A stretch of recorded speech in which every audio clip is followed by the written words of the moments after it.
Hello and welcome to the MAC weather page for this Thursday, September 15th, and we got a nice couple of days coming up with lots of sunshine today. We'll have temperatures in the low to mid 70s. Tonight a little bit warmer than last night with lows in the low to mid 50s, and then for Friday with the southerly wind, looks like we'll see our temperatures climb well through the 70s, and then our chances of precipitation go up for Friday night into Saturday with plenty of showers around. Maybe an isolated thunderstorm here and there, but overall this doesn't look like a big system. Around about a quarter to a third of an inch of precipitation I think will be the average for most of our areas. Certainly if you get under a thunderstorm you could get a little bit more, but again this doesn't look like a big system.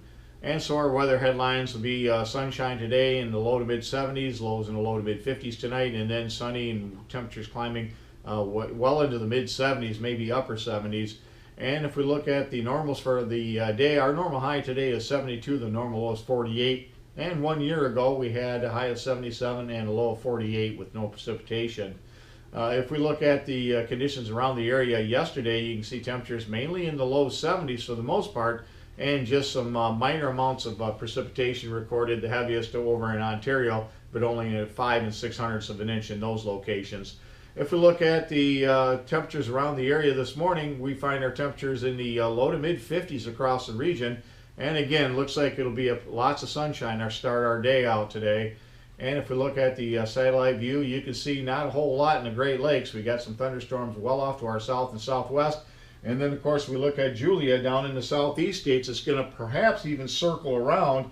It doesn't look like it's going to go anywhere anytime too fast, and that's going to bring quite a bit of rainfall to parts of the Carolinas here over the next couple of days. And again, we're going to have to watch that to see if it drifts off to the northeast or if it curls around and makes another cut to the west. That's something we'll be following over the next few days.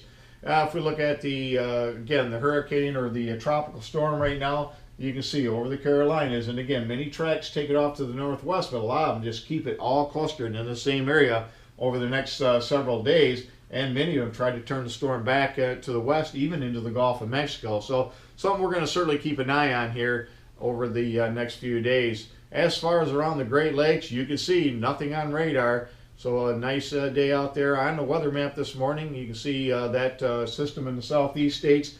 Again, and for us, our next weather maker is well off to the west. It'll move to the northeast here over the next 2 days. And again, we'll eventually see some precipitation as the cold front moves through the area. And you can see on the forecast map by Friday that low pressure system is now near the North South Carolina and Minnesota borders. Again, heading to the northeast.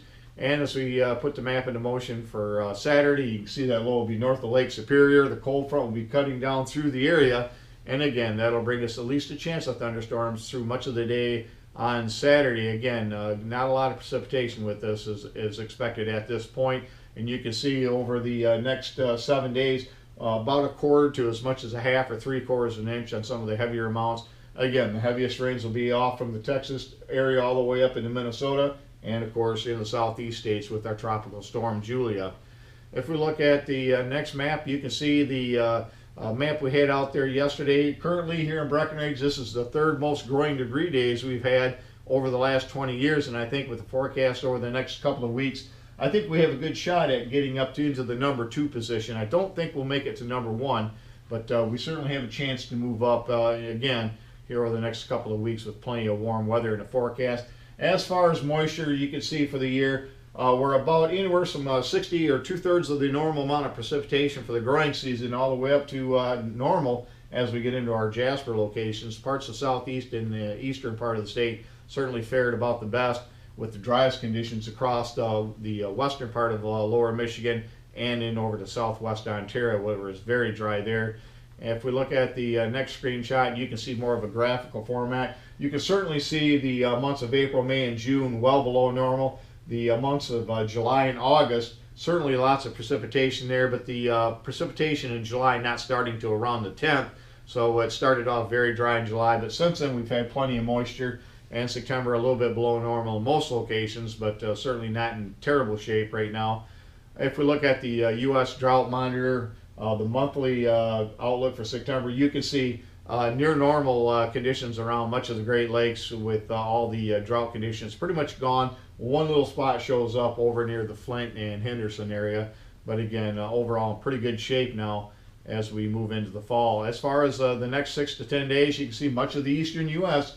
is going to be above to much above normal, with the coldest locations off in the Pacific Northwest. As far as precipitation, plenty of moisture from the Gulf to the Great Lakes and back to the northern states, all the way back to Vancouver. Thanks for stopping by, and have yourself a great day, and 73s to all.